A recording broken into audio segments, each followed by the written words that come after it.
Goeiemôre, goeiemiddag, goeienaand aan almal wat luister, wanneer ook al jy luister en waar ook al jy luister. Ons hoop dat jy is reg vir hierdie volgende discussion wat ons gaan hê oor pastoor Louis se woord van Sondag. God kondig die einde aan voor die begin. Ek is pastor JP, saam met my is pastor Dani. En dit is lekker om hier so te wees, pastor. Jy's verseker. Ek dink net wat beteken dit as jy sê ek hoop jy's reg. Want my liewe broer of suster staan dalk met die pan in die hand en die eier spaan en dis die beste plek om te wees. Ek sê reg nie, wat bedoel jy is reg? Moet ek sit? Daai is die beste plek om te wees. Ek dink wel. As jy waaroor jy is, doen 'n boekie naby jou met 'n pen en as ons dalk 'n skrifgedeelte mention of 'n gedagte, dis so belangrik vir my om mense te herinner dat die Heilige Gees is die een wat die boodskap oordra. Ja. En ons kan gesels en ons kan podcast en praat soos ons wil, maar die Heilige Gees is die een wat deur ons praat. En daar waar jy is, waar jy dan nou gereed is, en of jy in die kar gereed is, waar ook al, kan die Heilige Gees enige oomblik deur ons iets vir jou persoonlik en direk sê. Ja. En dis daai moments, daai oopbreek moments wat jou lewe kan verander. Dit kan 'n antwoord wees op 'n verhouding, hoe om dit reg te kry. Dit kan 'n antwoord wees op finansiële deurbraak. Daai moments wat die Heilige Gees so direk met jou praat. En so ek encourage jou, hê 'n boekie of hê 'n nota dingetjie, hou jou foon naby en maak gou 'n note. Dit was nou reg so cool. Ek vat my foon terwyl ek ry en ek luister 'n boek. En terwyl ek hierdie boek luister, is ek soos, ek wil 'n nota maak, maar nou ry ek en ek onthou my, ek het 'n Siri. En ek so Siri, yes, wat kan ek doen? En ek so Siri, maak vir my 'n note en gee ek vir Siri 'n note en dan gaan ek aan. Tegnologie gee so cool. Ek like dit want jy sê jy ry en jy's besig om 'n boek te luister. Ja. En toe vra jy vir 'n AI om jou notas te neem vir jou. Dis die wêreld waarin ons leef, né? En as dit jou meer effektief kan maak, as dit jou obviously minder effektief maak, leave it. Gaan terug na jou hardkopie toe en maar Ja, verseker. Maar anyway, dis lekker om weer hier so te wees. Ek geniet hierdie tyd. Jy weet wat ons so lekker saam gesels en goed en ek hoop regtig dat julle as die luisteraars dit ook geniet, want dit help nie ons sit en gesels hierso en niemand luister nie. Jy weet, ons wil graag 'n boodskap in die wêreld instuur wat 'n verskil maak en daarom vra ons dat julle hierdie boodskap sal aanstuur, share dit met julle vriende, met julle familie, mense wat julle like, mense wat julle nie like nie. Miskien verander hulle harte teenoor jou. Maybe is 'n moontlikheid. Weirder dinge het al gebeur. So share dit asseblief met mense, want ons glo regtig dat hierdie gesprek is meer as net 'n vriendelike gesprek. Ons glo regtig dat soos wat Pastor Dani sê, die Heilige Gees praat selfs deur ons hierso en dit is ons gebed ultimately is dat die Heilige Gees deur ons sal praat, selfs in hierdie podcast. Maar ja, so share dit met wie ook al jy kan en wie ook al jy goed sien, as die Here iemand op jou hart lê, share dit met hulle. Gee dit 'n like, dit help die algoritme om ons te laat groei. Ek dink die podcast groei mooi. Ja. Ons kry lekker views en lekker listens en goed. So dis lekker. Ek geniet dit verskriklik baie. Pastor Louis.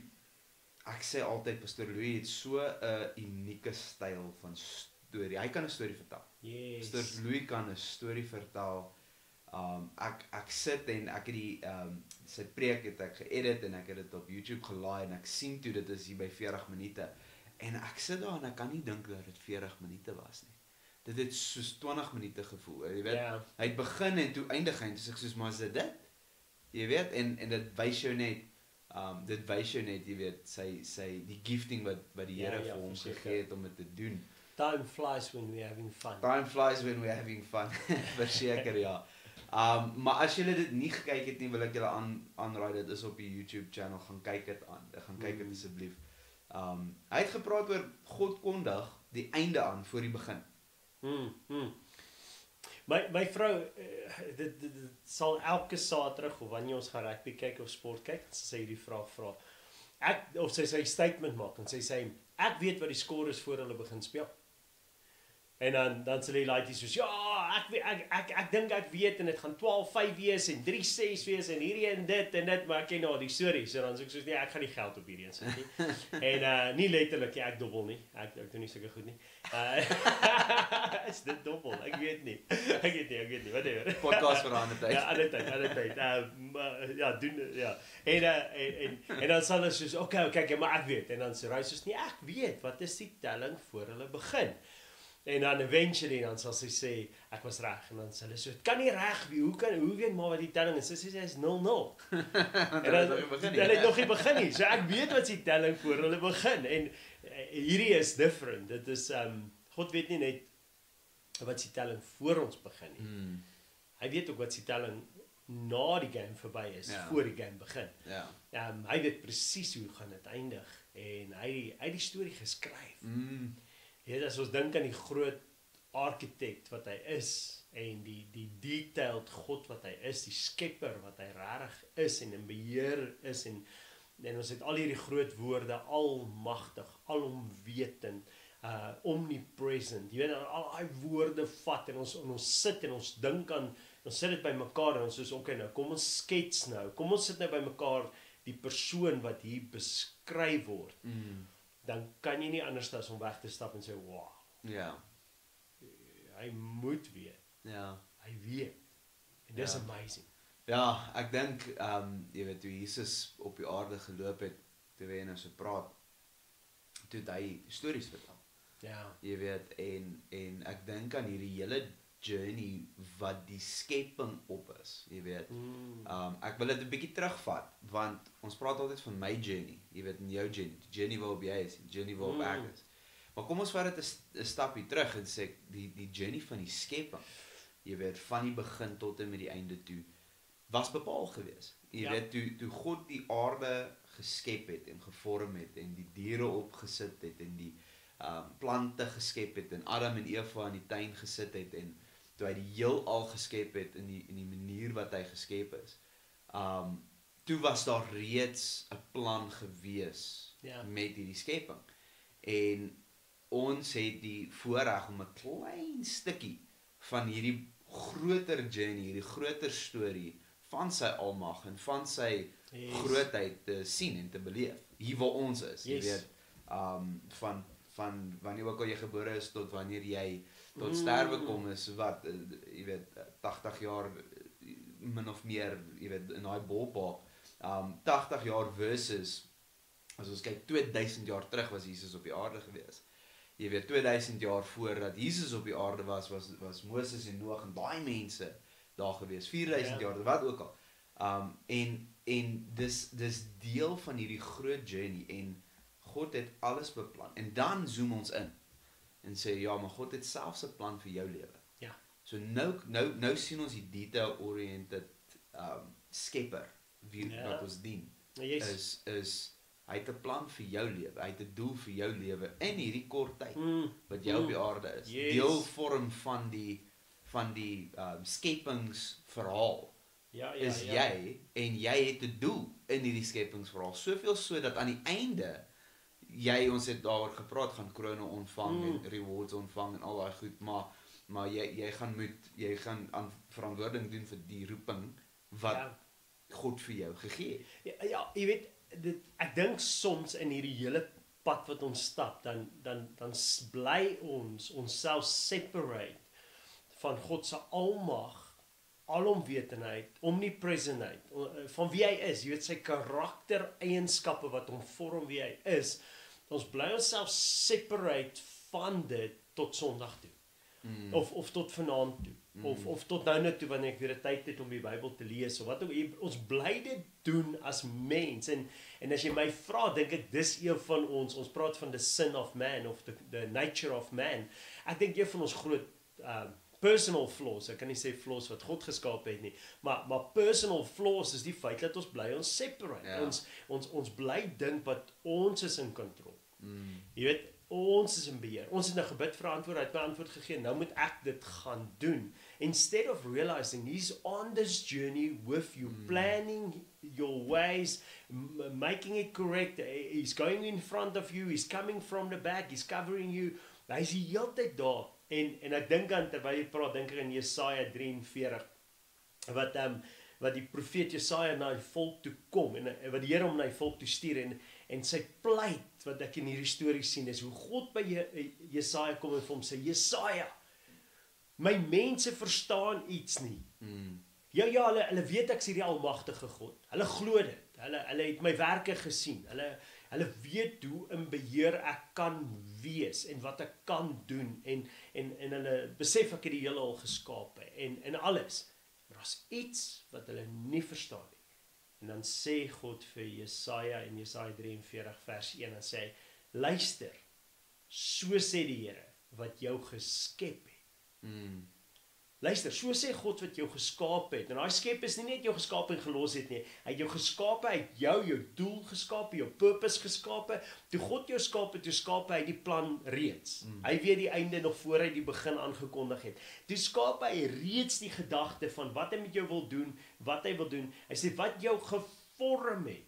En hy praat hier met Israel en met die volk, maar dit's die idee, dis wat God wil deurkry na ons toe, en dis hoe hy met Israel praat, sê, maar hulle verstaan nie die feit nie, ek het hulle geskape, ek het hulle gevorm, dan sê hy, moenie bang wees nie, ek verlos jou, ek het jou by die naam geroep, jy is myne, ek het jou by die naam geroep, vers 2 sê, as jy deur die water moet gaan, is ek by jou, deur die riviere, hulle sal jou nie wegspoel nie, as jy deur die vuur moet gaan, sal dit jou nie skroei nie, die vlamme sal jou nie brand nie, want ek is die Here, jou God, die heilige van Israel, die heilige van jou, die heilige van my, jou redder, ek is joune, ek is by jou, ek is saam met jou, en ek dink 'n mooi ding is, kom ons praat gou daaroor, ek is saam met jou, en as die rivier kom, en as die vlamme kom, is God nie besig om iets hier te sê vir ons as mens, en sy skepping, it's not gonna be perfect, Gaan nie maklik wees nie. gaan nie maklik wees. Verseker nie. Ek dink so aan jy weet Psalm 23, die bekendste psalm. Laasweek doen ek 'n oorwinningsdiens vir iemand wat nou buite ons gemeente is, maar wat baie lief was vir die Here en wat 'n pad devoted gestap het in hom, en sy gunsteling stuk in die Bybel was Psalm 23, het hom met sy kop uitgeken. En die stuk waar Dawid sê, al gaan ek deur 'n dal van doodskade, sal ek nie vrees nie, want U is saam met my. Ja. En jy weet, dis 'n mooi ding om te sê in die oomblik, dis 'n mooi ding om jy weet, ek het in die verdieping het ek genoem dat jy weet God is goed is soos 'n slogan. Daar is baie keer 'n slogan, God is met my, soos 'n slogan wat ons sê, maar ons moet besef dat hierdie stellings is absolute waarheid. Ja. Dis 'n stelling van waarheid. It's reality. Dis reality. Dis ietsie wat meer as net 'n mooi sê ding is op 'n Sondagoggend. Dis 'n stelling of truth, en jy glo dit of jy glo dit nie. Dis een van daai twee. Die mooi ding daarvan is die vuur sal kom en die water sal kom. Hy gebruik hierdie absolute jy weet hierdie simbole of hierdie prente van devastation en verwoesting. Jy weet, 'n vloed is devastating. 'n veldbrand is devastating. En as jy dink aan die devastation wat dit bring in jou lewe, dan besef jy dat wanneer God sê ek is saam met jou, al gaan jy deur dit, daai goed sal jou nie verskroei. Sê te sê dat jy weet jy nie emosioneel uitgeput gaan wees of emosioneel nie aangeraak gaan word of selfs fisies. Jy weet, maar hy praat van iets dieper. Ja. Hy praat van jou geesmens. Ja. Hy praat van die purpose wat hy jou mee geskep het. Daai goed sal daai goed nie aanraak nie. Jou created purpose sal bly staan. Ja. Want God het dit so geskep en God het dit Daai diep wat jy praat, sê everlasting effek. Ja. Jy sal deur die rivier gaan, maar daar sal nie 'n everlasting effek op jou wees nie. Jy sal deur die vuur gaan, en daar sal nie 'n everlasting effek op jou wees nie. En dit is so belangrik dat ons daai besef dat God, en dan maak hy die statement sê, want ek is jou God. En wanneer jy die woord sê ek is God, dan is dit soos ek is in beheer. Jy weet, en ek wonder of ons as kinders van God regtig hierdie ding grasp van hy is in beheer. Die persoon die persoon wat vir my elke keer uitstaan as ons by hierdie goed staan en dit is Josef. Hoe Josef in sy journey op die einde kom, alle reg het om sy broers te haat, alle reg het om die systems te haat, depressief te wees, ongelukkig te wees, kwaad te wees en ook arrogant te wees, want nou sy is self-made man. Ek meen Josef op die einde is second in charge van Egipte, die grootste koninkryk op daai stadium. He's running things. En dan as jy gaan kyk na sy storie, hoe het hy daar gekom? Deur seer, deur water, deur vuur, deur storms, deur die dood in die oë te staar, soveel verraai, soveel teleurstelling, soveel goed, die sisteme het hom gefaal, geregtigheid het hom gefaal, noem dit. En nou maak hy dit. En ons het baie keer hier ding van, but now I am the God of my life. Ja. I am the God of my life. Hoe kom sê dit? Want ek het dit gemaak. Ja. Dit was nie jy nie. Dit was nie die goedheid van God deur jou nie. Dit was nie jy wat my 'n kans gegee het nie. Dit was nie die system nie, want die system is failed, is flawed. So ek het dit gemaak. Pastor, ek luister vanoggend 'n teaching oor die toring van Babel. En die persoon highlight 'n paar facts rondom die toring van Babel en wat so probleem was. En die persoon wys uit dat dit sê daar in die skrif en hulle het vir hulle klei gevat en begin bakstene maak. Hulle het die eerste keer wat hulle van die Stone Age wegbeweeg na hierdie age toe wat ons kan stene maak. Dis die eerste keer wat die woord melding maak. En die persoon mention en sê dis een van die eerste tekens gewees dat die mens self suksesvol word. Daar's niks fout daarmee met tegnologie en goed nie, maar tot en met toe het hulle die klippe gebruik wat God gemaak het. God het die klippe gemaak en dit was die bakstene. Maar die oomblik toe hulle besef, maar nou kan ons stene maak. Toe kom begin daar 'n probleem kom. En hulle maak vir hulle stene en die toring is nie die probleem nie, maar die plan om nou hierdie ding te bou wat ons gaan verheerlik, wat vandag nog lewendig is, want hoeveel lande ons wil die grootste toring hê, ons wil die grootste gebou hê, ons wil die grootste, die mooiste monument hê, ons wil die groot, en daai ding is nog steeds alive, en ons wil indirek, wat daar gebeur het, en vandag nog lewendig is ons wil die God van ons lewe word, en ons wil verheerlik word uit dit wat ons nou reg kry, waar eintlik ons terug moet gaan na ons roots toe en sê, hy is God. Hy is God, kry, hy het ons die ability gegee om stene te maak. Kom ons verheerlik hom. Kom ons gebruik iets om sy naam groot te maak. En die laaste dingetjie daar wat ek net so wil inbring, en ek sê hierdie want ek voel buitekant, ek voel dat my gees stuur dit, dat wanneer ons onsuksesvol is, dan wil ons God verwyd. En ons wil kwaad wees vir die Here, want dan kom hy nie vir ons deur nie. Maar wanneer ons suksesvol is, dan wil ons onsself verheerlik. And that's a sad truth about humanity. En jy sê, pastor, maar hoe weet ek doen dit nie? Is wanneer jy kan doen wat Josef gedoen het, en op die einde staan, wanneer jy het goed gaan, wanneer jy suksesvol is, en Jesus die eer gee, vergewe, en aanbeweeg van dit wat jou teruggehou het, dit waardeur jy moes fight om sukses te behaal, en dan sê Jesus was goed. En dis as gevolg van sy goedheid. En nou kan ek selfs hom verheerlik vir die storms en die vuur en die tye wat ek deurgegaan het, want dit het help bou in my geloof dat hy goed is. Dit het dit nie gevorm nie. Dit het nie gevorm nie. Dit het nie afgebreek nie, maar dit het help vorm. Ja, pastor, ek dink, jy weet, een van die waarhede van die lewe is, as jy gaan kyk in skrif, en jy trek dit deur reg tot vandag toe, is die feit dat die mens wil dit op sy eie doen. Jy weet, ek dink so aan iemand wat weightlifts in die gym, jy weet, wat bench press in die gym. Iemand wat bench press het iemand nodig wat agter hom staan. Jy weet, want as daai gewigte val, dan moet iemand hom help om dit op te tel. En ek dink, ons het 'n trotsheid in onsself, as mens, om te sê, maar ek kan dit alleen doen. Jy weet, en ons het die geneigtheid om terug te kyk na die achievements wat God deur ons gebring het. Want dit is ultimately wat dit is. Dit is al hoe jy goeie goed kan bereik. Dit is al wat jy goeie goed kan bereik.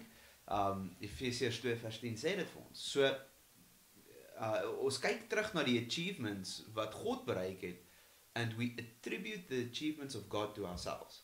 Ons harde werk, ons kyk wat het ons gedoen. Jy weet, kyk hoe suksesvol was my bediening gewees. Jy weet, ek het voor 5000 mense die evangelie gebring en 3000 mense het hulle self tot bekering gebring en daai goed en daai gesindheid leads to downfall. Ek dink daar's 'n proverb wat sê pride comes before the fall. Of ek paraphrase dit, maar dit is die sêding, né? Is want ons moet besef dat dit God se goeie werke in ons is wat deur ons werk, en dan sal ons besef dat wanneer dinge moeilik gaan, want ultimately Pastor Louis het die stories vertel en geëindig op hierdie, ek wil sê hierdie klimakspunt van God is goed. Ja. Jy weet, in die dae van doodskade weer is God goed. En weer eens, daai het 'n slogan geword in die kerk. Jy weet, en ek God sê is goed. God is goed all the time. All the time. God is goed. Ja. En daar's niks fout met die slogan. Ja. Jy weet, dis 'n goeie slogan om te hê. Slogan, jy weet, there's nothing wrong with it. Ja. Maar ons het die waarheid van die stelling geskei met die slogan daarvan. Ja. Jy weet, en ons moet daai twee weer terug by mekaar bring om te sê dis nie net 'n slogan nie. Terwyl jy dit sê, dan kom my vraag op, glo jy dit of leef jy dit? Wel, ek sou so ver gaan as om te sê, as jy dit glo, moet jy dit leef. As jy dit nie glo nie, sal jy dit nie leef nie. Kan nie. Jy weet die woord, ons het die laaste paar weke het ek baie hierdie gesprek met verskillende mense gehad, die ding van ons geloof red ons. Ja, die woord sê ons is gered deur geloof alleen, maar wat 'n tipe geloof? Jy weet, dit is vir ons as Christene dit sometimes net so, ons wil dit amper te maklik maak vir ons. Jy weet, jy's gered deur geloof, jou geloof red jou, maar wat 'n tipe geloof? Jy kan nie net sê geloof het jou gered nie, en dan wat 'n tipe geloof? Want die woord praat van verskillende tipe geloof. Hy praat van tot die duiwels glo. Tot die duiwels glo, maar hulle sidder, want hulle weet wat hulle loon gaan wees. Hulle weet, nou hoekom? Want hulle geloof is nie die tipe geloof wat red nie. Ja. Die tipe geloof wat red is die tipe geloof wat Jakobus van praat. Geloof sonder dade is dood. Jou geloof moet vrug hê. Jou geloof moet dade hê. Daar moet iets volg, want die tipe geloof wat ons van praat is 'n inviting geloof vir die Heilige Gees. Wanneer ons sê ons glo in Jesus Christus, dan invite ons die Heilige Gees in ons lewens, en hy's die pand, hy's die een wat dan vrug begin lewer, sy vrug, sy dade, sy geregtigheid vir dit wat hy ons gepredestine het. Elke goeie werk wat hy ons reeds gepredestine het. So daai vrug moet daar wees. Nou as ons sê God is goed en daar's geen vrug nie, geen dade, geen niks wat daaruit vloei nie, dan is jou geloof dood. There's no faith. Ja. It's not a saving faith that you have. En ek sê nie jy gaan hel toe nie. Al wat ek sê is you're going to miss out on so much that God wants to do in your life. Jy gaan uitmis in soveel aspekte van ons geloofslewe. Want die geloof om te sê, maar ek glo God is goed, ek glo God is daar, is die tipe geloof wat jou oorhaal om deur die rivier te gaan, nie stil te staan nie. Is die tipe geloof wat jou oorhaal om deur die vuur te gaan. Shadrach, Meshach en Abednego, nee, het ek hulle. Saterdag af, maar hulle, om in die vuur in te gaan en sê, but I know what my God expects of me, and I will do this because God is good. Ja. En al verbrand ek, that's fine, because my God is good. Ja. Al verdrink ek, it's fine, because my God is good. Pastor, jy sê dit is geloof en dit beteken nie gesondheid. Jy sê ek maak dit 'n gewoonte. As ek gaan dink die vorige keer het ook geniet, soos met sorry. Ons moet 'n sneeze counter op die screen sit elke keer. Nou maak ons dit 'n ding. As ek dit net gelos het, was dit nie 'n ding nie. Ja, dis soos die wedren, nee. Anyway. Ek doen dit as plig, want elke keer wat ek dit doen, dan sê iemand bless you. En okay. Sorry jy nie. Tik bless you in die comments daarso elke keer as jy dan nie. Nee, Pastor, jy sê dit beteken nie dat jy jy weet dit beteken nie dat jy hel toe gaan of so nie, maar ek wil dit net ook sê dat as jou geloof nie vrug dra nie, that's a very dangerous place to be. That's a sign. Ja, dis 'n gevaarlike plek om te wees, en as dit jou nie pla nie, dan moet jy begin introspeksie doen, jy weet. Let's clarify dit. Kom ons praat gou vir 'n oomblik daar, want dit is 'n belangrike topik. Ons praat nie van wanneer jy in 'n oomblik nie in geloof optree. Nee. Because sometimes we can have that misunderstanding that okay, maar ek het nou nie in geloof opgetree nie. Ek het gevrees, ek was bang en ek het 'n keuse gemaak. Nou gaan ek hel toe. 'n oomblik van swakheid does not disqualify Ja. God's grace. Ja. Maar die geloof waarvan ons praat is die geloof wat jy elke dag moet uitoefen. Ja. Jy weet, en barring oomblikke van swakhede. Ons praat nie daarvan nie, maar ek doen praat van geloof wat veronderstel is om jou lewe te verander. Ja. En as jou lewe nie verander nie, dan is daar iets fout. It's short. There's something missing. Wat is kort? Ek weet nie, dit kan enigiets wees in die persoon of die individu se lewe, maar dis daar waar jy dan begin introspeksie moet doen. Ja. En dis daar waar jy moet begin vra, is ek regtig committed aan hierdie lewenswyse? Is ek regtig jy weet, am I really sold out to the kingdom, of is dit ietsie wat ek net bysit by my lewe? Is dit 'n tipe van 'n sinkretisme wat gebeur, of is dit 'n totaal en alle selfverloning in 'n volging van Jesus? Dis daai tipe van ding, want as jy regtig glo in die dood en die opstanding van Jesus en die gewig wat dit dra vir jou redding en vir my redding. As jy dit regtig glo, dan gaan daar vrug vorm en daar gaan vrug in jou lewe. Dis soos ek het dit Sondag aand genoem. 'n appelboom kan net appels dra. Appelboom kan nie piesangs dra nie. Ja. Okay? Maak nie saak hoe hard hy probeer nie. 'n Appelboom uit sy eie natuur uit kan nie piesangs dra nie. 'n Christen kan net die vrugte van die Gees dra. But that's it. Niemand van ons was lewend nie. Niemand van ons was 'n lewendige boom nie. Ja. Niemand van ons kon vrug dra nie. En maak nie saak of jy jou naam Christen getik het somewhere, en of jy kerk bygewoon het, en of jy Bybel lees nie. En ek dink dit is waar ons net vir 'n oomblik by stil staan vanoggend, is die ding dat jy kan deur jou lewe gaan dood. En nog steeds nou en dan in die kerk wees, jou naam aftik. Jy kan dood deur die lewe gaan, en jy kan dit mis. Jy kan, ek het die laaste 2 weke het ek 'n paar keer teruggegaan na daai skrif toe, eintlik 'n paar weke wat Jesus sê in Matteus 7, gaan van my weg, ek het jou nie geken nie, ek het jou nie herken nie, is die diepte van daai woord.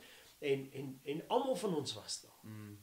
Almal van ons, ek het in die kerk groot geword. Ek weet wat dit is om kerk toe te gaan, week vir week jou Bybel langs jou bed te hê, 'n versie te lees in die aand, te probeer onthou om te bid, en ek weet wat dit is. En tog was daar geen vrug in my nie. Hoekom? Want ek was dood geestelik. Ja. En jy het nou net gesê, die vrug wat ons wil dra is die vrug van die Gees. So wat short, as daar nie vrug is nie? Die Gees. Die Gees short. Dis kom Jesus van Nikodemus sê, jy moet wedergebore word. Jy het die Gees nodig. Ja. Die Gees verander die boom. Ja. En so wanneer die Gees in jou begin leef, dan begin daar vrug te vorm, en soos jy dan Sondag gesê het, dis nie 'n keuse ding nie, dis nie van, ek gaan nou meer vrug lewer, nee, it happens because the tree changed, die nature het verander, die wese het verander, gaan ons foute maak, yes, gaan ons shortcome, yes, gaan daar tye wees wat ons in ongeloof staan, en ons is soos, maar dit is nou vir my moeilik, en ek weet nie wat nie, en dan maak ek 'n keuse uit ongeloof, en dan moet ons die konsekwensies daarvan dra. Ja, it's gonna happen, but those moments teaches us, those moments guides us, en wanneer ons konsekwensies dra, dan besef ons, wow, maar dit is ongeloof, dis die vrug van ongeloof, dis die vrug nie van geloof nie. Ek moet in geloof begin leef. Ja. En dan is dit 'n geval, you go back to your spirit nature, not your human nature. En dan kom daai vrugte. En jy het nou gesê, as dit short, dan moet jy teruggaan en vir jouself vra, wat short? Ja. En my opinie is wat short is die Heilige Gees. Se leiding kort. En baie mense, as gevolg van die rivier, nee, en kom ons wees true rondom dit, in ons eie lewens ook. As gevolg van die rivier, as gevolg van die vuur, wat 'n effek het in jou omstandighede, nie in jou ewigheid nie. Want ek dink soms, dink ons, ja, maar omdat my omstandighede nou verander het, dat my God se ewigheidsplan het vir my Ja, verander. ja. Hoekom? Want die deur het nou nie oop gegaan nie, want ek het nou alles finansiëel verloor. So God se ewigheidsplan het nou verander. Hierdie het somehow 'n impact op hoe gaan dit vir ewig lyk. En dit is die grootste klomp nonsens. Ja, verseker. En ons moet terugkom in die plek waar ons besef dat, weet jy wat, neem 'n bietjie introspeksie. En besef dat al wat nou lek, is die leiding van die Heilige Gees. As jy glo, en die Gees van God is in jou, laat hom toe om weer leiding te neem. Laat hom toe om leiding te neem. Dit is die enigste plek wat jou ewigheidsjourney, en jy na die punt toe gegaan om dit te stretch. Die enigste manier hoe daai ongeloof kan lei tot die ewige hel, is dit wat in Hebreërs staan, as jy so ver van God af wegdryf, dat jy glad nie meer in geloof optree nie. Ja. En we don't want as jy, ek dink daar's 'n ander stuk in Handelinge wat ook praat van, as jy die Heilige Gees, want ons praat nou van die leiding van die Heilige Gees, maar as jy die Heilige Gees onderdruk, jy weet, dit is ook 'n wat lei tot jy wat wegdryf van hom. Want as jy hom die hele tyd suppress, en hy wil jou lei, want kyk, God is 'n gentleman in hierdie regards. Hy gaan jou nie forceer om iets te doen. Jy weet, hy het vir jou vrye wil gegee om hom te kies en om hom te verwerk. Dis jou keuse om te maak. Maar as jy die hele tyd die Heilige Gees gaan onderdruk, gaan jy begin nam voel teenoor die conviction wat hy bring. En die bewustmaking van sonde en van geregtigheid wat deel van die Heilige Gees se funksie of se rol in ons lewens is. As jy dit gaan onderdruk, gaan jy nam begin voel. Dan gaan jy nie meer jy weet, repentant wees vir jou sonde nie. Jy weet, jy gaan nie meer maar what's die big deal? Jy weet, a desire to pursue righteousness. Ja, daar gaan nie daai presies. Dit is hoe jy wegdryf van God af. En ek dink dit is wat die skrywer van Hebreërs daarso sê, is as jy so ver weggedryf het dat jy nie meer gered kan word. Die woord sê, dit is crazy wat die skrywer van Hebreërs sê, hy sê sodat God jou nie eers meer kan red nie. En wat kan God nie doen nie? God kan nie gaan teen sy eie keuse en natuur nie. Hy kan nie. En sy keuse en natuur is om jou die vrye wil te gee. Die vrye keuse te gee. Of jy hom wil dien of nie wil dien nie. Hom as wat? As die God. As die God van jou lewe. En dis hoekom dit so nodig is vir hom om 'n profeet te stuur na sy mense toe en dan na ons toe en sê, hey, ek wil jou net remind. Ek ken jou by jou naam. Ek ken jou. Ek ken jou plan en ek is jou God. Ek is in beheer ultimately. En dan kan storms kom, of kan vure kom, maar ek bly goed. Ek bly God en ek bly goed en ek wil nie hê jy moet daaraan twyfel nie. En ek wil nie hierdie goed wat hier aangaan met jou pla nie. Ek wil nie dit met jou so baie pla dat dit jou ewigheid beïnvloed nie. Rather keep on believing, rather stay focused on me. Pastor, die vraag is, as jy in die storm is, en die water is rof, en ons ken Petrus se storie, ons ken die disippels se storie, en dit is hier, dit is real, jy voel dit, jy beleef dit. Hoe kom jy by daai plek, as jy nou al klaar begin in ongeloof optree, en jy sit al klaar op daai plek wat jy vra, maar is God regtig goed, en is God regtig met my, ek ken hy my naam, en jy weet daar, hoe kom jy weer by die plek waar jy in geloof optree? Ja, ek dink om daai vraag te beantwoord, moet ons ook die vraag beantwoord, wat is geloof? Want ons gebruik hierdie woord, geloof, maar as jy nie 'n Bybelse konsep het van wat dit is nie, dan gaan jy dit ook mis. Jy weet, want geloof is meer as net kennis daarvan. Jy weet, dit is meer as net 'n bewustheid daarvan, dit veg ietsie meer. Geloof is die volle vertroue in die sufficiency van die werke van Christus op die kruis, jy weet, in sy opstanding. Met ander woorde, jou vertroue in hom is dat dit wat hy gedoen het is genoeg vir jou om gered te wees. Dis wat Bybelse geloof is. It's a trust, Jy weet, dis 'n vertroue wat jy in hom sit. So wanneer jy deur die storms gaan en jy begin in ongeloof op te tree, dan is dit it's only a matter of trust. Jy weet, ek het dit al gesê, ek weet nie of ek dit op die podcast gesê het en of ek dit op 'n video iewers gesê het of in 'n preek iewers gesê het nie, maar die storms van die lewe reveal aan jou en my waar ons vertroue regtig sit. Dankie Here vir storms. Dankie Here vir storms daarvoor. Want it reveals to you, want as jy deur 'n storm gaan en jy begin in ongeloof op te tree, dan wys dit vir jou dat jou vertroue nie regtig in Jesus sit nie. Jy weet, en dit is nou 'n baie broad statement en ons kan baie in diepte gaan daaroor, maar as jy weet, ek sê dit so om 'n analogy te bring, om 'n bietjie huis toe te bring. As jy in die moeilikheid is, wie bel jy eerste? Want die persoon wie jy bel, dis die persoon in wie se vertroue jy sit. Jy weet, ek sal my pa bel, byvoorbeeld. Jy weet, want ek weet nommer 1 hy gaan antwoord. Nommer 2 ek weet hy sal my kan help, so my vertroue is in hom.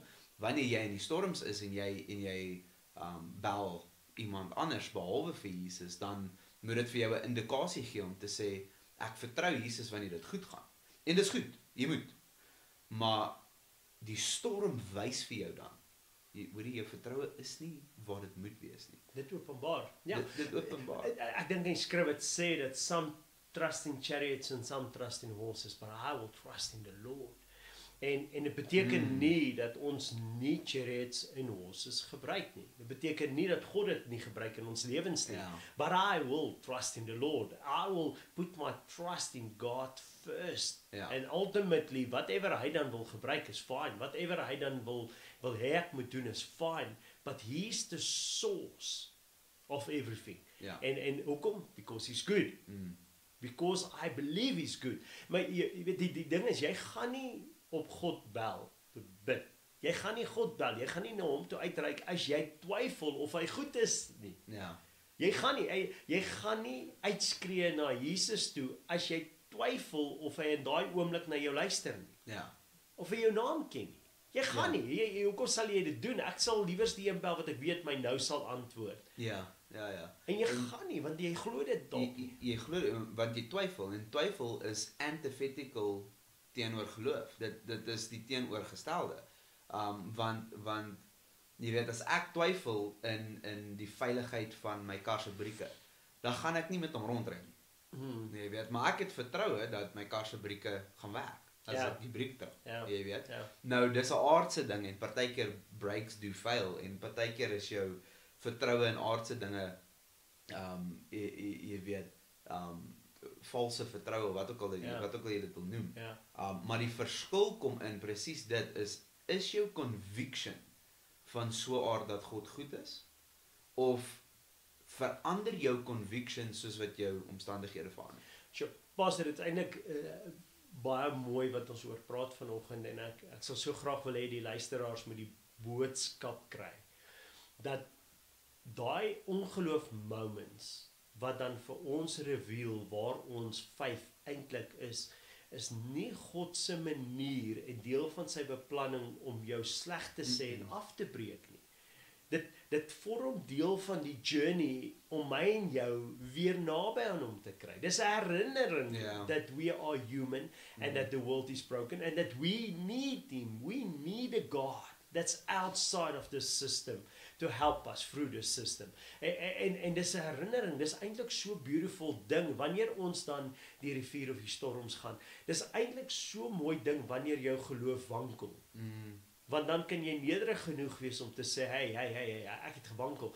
Ek het meer 'n bekommernis vir die ou wat so hoogmoedig is en so vol van homself is dat hy hierdie toring van Babel bou, because I've done this, I've made it. En ek weet God is by my en ek weet God is saam met my en ek hoef nie sy aangesig te soek voor ek hierdie volgende tree doen nie. Ek hoef nie die Here te vra nie, want ek weet hy seën net my hande werk. Ek hoef nie God se aangesig te soek nie, want hy is goed vir my en there's a sense of arrogance wat soms kom wanneer daar nooit storms is nie.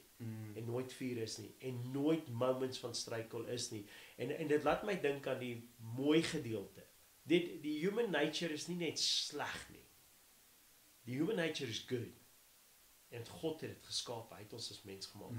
En dit laat my dink aan die mooi gedeelte daarvan, dat when we fail, wanneer ons fail, dan remind dit ons daaraan, that he's God, and we need him.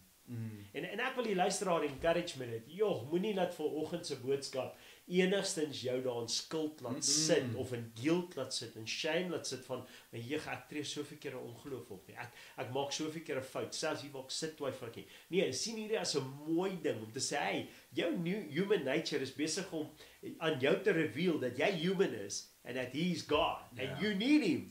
So at least kan jy dit identify, want die gees van God is lewend binne in jou. Hy openbaar aan jou dat dit is 'n ongeloofskeuse, nie om jou te sambok te slaan, nie om jou pakslaat te gee nie, maar om juist vir jou te sê, hey, put your trust in God. Put your trust in God. Jy het nou vir 'n rukkie lank het dit goed gegaan en ons het ons vertroue begin sit op die bootjie. Nou is die storm weer daar. Nee. Ons vertroue was in God. Dis hoekom ons in die bootjie geklim het in die eerste plek, want ons vertroue was in hom. Dit is tyd om weer terug te gaan. Deel daarvan om 'n Christen te wees is om te erken, jy weet dat I'm not perfect. En deel van om 'n Christen te wees is om daai gebed te bid om te sê, Here, wys vir my wat nie perfect is nie. En partykeer gaan die Here storms gebruik. Ek sê nie hy cause dit nie, maar hy gaan storms gebruik om juist dit te doen. So nee, ek stem saam met jou pastor. Ek dink in geen manier moet iemand luister hier wat gees gevuld is en jy weet wat die Here dien en wat die Here volg en wat die Here liefhet, skuldig voel hieroor nie. Want die hele rede vir hierdie gesprek is om te sê, jy weet, ek het Sondagoggend het ek gepraat oor genade, Romeine 6 vers 1 tot 5, het ek gepraat oor genade en ons het 'n doopdiens gehad en dit pas so mooi in, want die genade wat God vir ons gee is nie genade wat goedkoop genade is. Jy weet, wat jou die toestemming gee om te gaan sondig nie. Dis genade wat jou empower om imperfections in jou lewe agter te laat. Selfs distrust of oomblikke van ongeloof. Sê te sê dat jy verwerp is, jy weet, in 'n oomblik van ongeloof. Nie glad nie. Jy weet, as dit die geval was, dan is ons almal in die moeilikheid. Kom ek wees eerlik. Maar die genade wat jy ontvang het, is selfs in die oomblik van ongeloof, om daai gedagtes en daai gesindheid en daai sonde, daai ongeloof tot gehoorsaamheid tot in Christus te sit. Want dit is die empowering ding wat kom met geloof, wat kom met die genade. En moet ons moet nie vergeet nie, genade, of ek moet sê geloof, is 'n gift of the Spirit. Dis 'n genadegawe wat God vir ons gegee het. En kan jy dit alleen doen? Nee. Jy kan nie. Nee, inteendeel. Jy weet, Efesiërs 2 vers 1, ons was dood gewees in ons transgressions. Ons was dood gewees in ons iniquities. Ons was dood gewees en God het lewe kom bring. Hoe? Deur om vir ons geloof te gee. Die ability te gee om ons vertroue in hom te sit. Nou dit is elke persoon se keuse of hy dit gaan doen of nie. Hier's 'n ding wat die Heilige Gees my wys. Wanneer ons wedergebore word, nê, dan sê die skrif ons word 'n nuwe skepsel. Ou dinge het verbygaan. Hierdie is cool. Die Heilige Gees nou vir my wys. Ek moet dit onthou na die tyd. Ek gaan dit luister nou. Was serieus, ek kan nodig hê. Okay, voor ek vergeet, nê. Dan word ons word nie gebore. Nou ons praat baie keer van jou reset. Jy weet, as 'n komputer of 'n probleem gaan, dan reset jy terug na jou oorspronklike design toe. Ons dink, wanneer daar 'n oomblik van swakheid is, dan reset ons terug na ons failure design toe, ons human nature design toe. Dit gebeur wel met jou as jy nie wedergebore is nie. Elke keer wat jy probeer heilig lewe, elke keer wat jy hierdie system probeer opbou en daar's 'n crash of 'n freeze of iets, dan reset jy terug na jou human failure, human design, wat dit is dan soontoe. Maar die oomblik wat jy wedergebore is, dan change dit. Hierdie is so cool, want dan as jy in hierdie proses is en daar's 'n moment van swakheid en 'n moment van ongeloof en jy besef dit, dan die oomblik wat jy dit besef, reset jy terug na jou spirit-filled moment toe.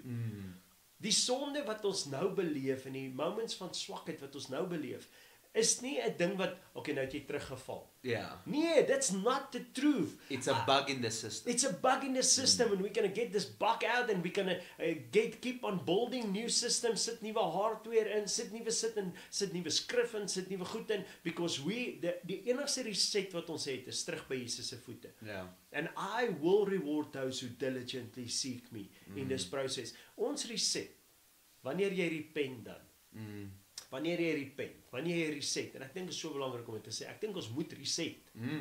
Ons moet die system clean, maar jy clean nie die system terug na jou old nature toe nie, jy clean dit terug na jou sondige, jou nuwe identiteit. Jou nuwe identiteit. Ja. Leef uit jou doop uit. Hoekom?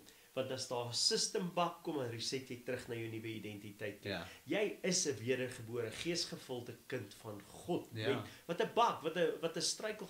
We reset it, we get back to that place waar jy dit besef en weet wat die verhouding is en dan groei ons verder vorentoe. Ja.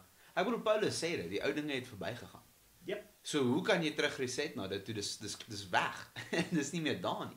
Jou nuwe identiteit en jou nuwe nature as 'n geesgevulde kind van God is dan die righteousness of Christ in Christus. Verseker. Hy in jou. So ek love wat jy sê, dit maak soveel sin en ek hoop dit encourage die luisteraar daar buite om te sê repentance is nie 'n ding om weer van onder af terug te kom tot by God se voete nie. Dit is daai ding van ek het nou 'n fout gemaak, maar jy weet, ek gaan terug na die dag toe wat ek Jesus ontmoet het. Ja. Ek gaan terug na die dag toe wat ek my hart vir die Here gegee het. Yes. Ek gaan terug na die dag toe wat hy my skoon gewas het. I was perfect. Dis presies, ek gaan terug na daai dag toe waar hy my perfect gemaak het. Dis wat repentance is. That's what it is. En ons moet dit jy sê jy haat dit om te repent en ek share in daai sentiment want deel van repentance is acknowledging I was wrong. Ja. Acknowledging I sinned and I fell short of the glory of God. And dis nie Again. Is nie lekker nie. No. Maar die result daarvan, wanneer it. daai sonde afgewas is en jy is by die voete van Jesus as die nuwe mens, dis wat ons soek. En daai reset moment, nê? Pastor Louis het bietjie daaraan geraak en ek het daarmee ook afgesluit. Hy het daaraan geraak. Ek het daarmee afgesluit en hoe in season dit is vir my. Nou, hy reset moment is om stil te word by God. Jou woord te vat, in gebed te gaan. Daai reset moment vir elke Christen al buite is om stil te word, sy aangesig te soek. He will reward you if you diligently seek him, and he rewards us with his presence.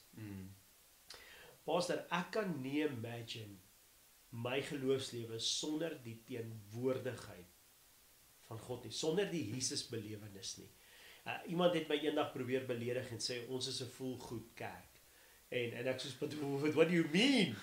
I have to feel good. Ek gee nie om wat jy vir my sê nie. Ek voel goed al gaan ek deur die moeilikste tye van my lewe. Hoekom? Want God is by my.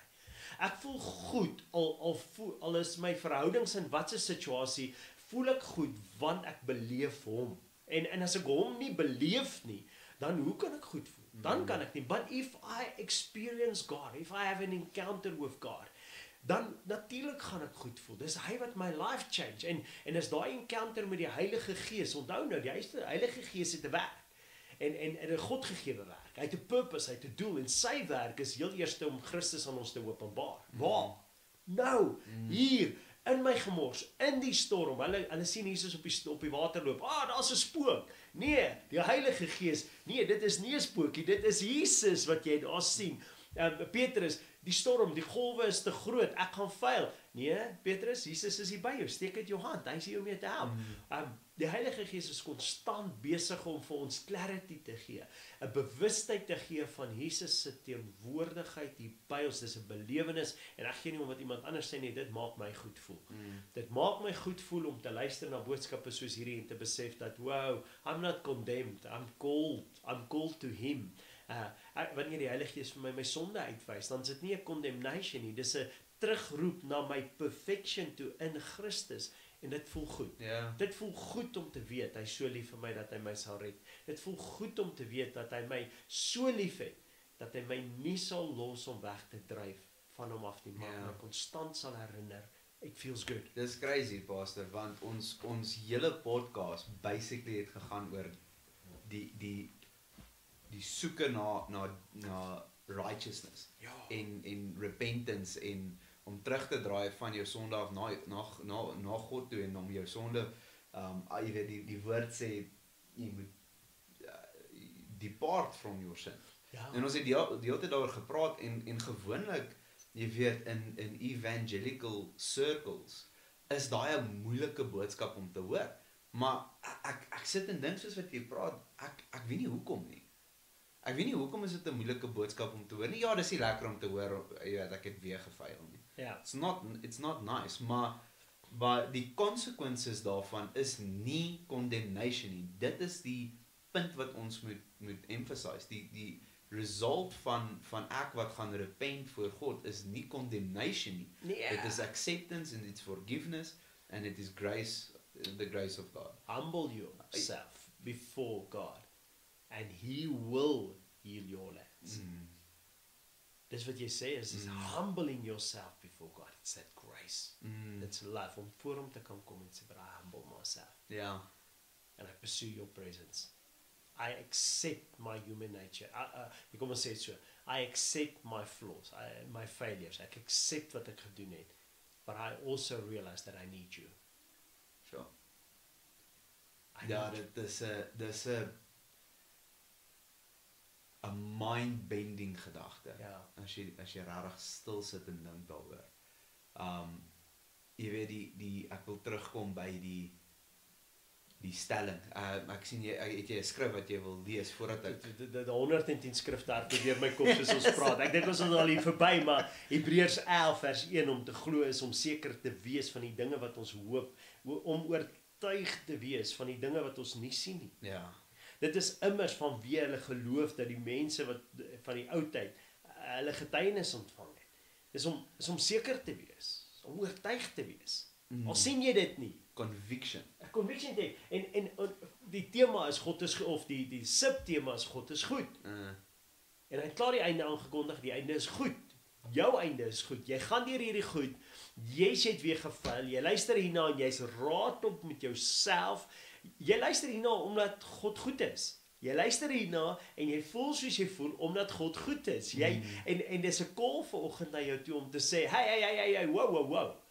Jy luister hierna vanoggend omdat God goed is. Jy luister hierna vanoggend omdat God binne in jou goed is en hy roep jou terug na jou reset vorm toe as jy al weer gebore en geesgevuld is. As jy nog nie is nie, dan roep hy jou vanmôre uit 'n donker verlore wêreld uit 'n toekoms van hel en vuur en brimstone en al daai goedheid. En hy roep jou uit dit uit en hy sê vir jou, ek het jou so lief. Selfs nog voordat jy my lief gehad het, het ek jou lief gekry en ek ken jou by die naam en ek roep vanoggend jou naam. Jy luister na hierdie podcast want ek wil vir jou sê, jy's my kind. Ek het jou lief, sit jou vertroue in my. Gee jou hart vanmôre vir my. En dis hoekom jy nou luister. There's no condemnation in dit nie.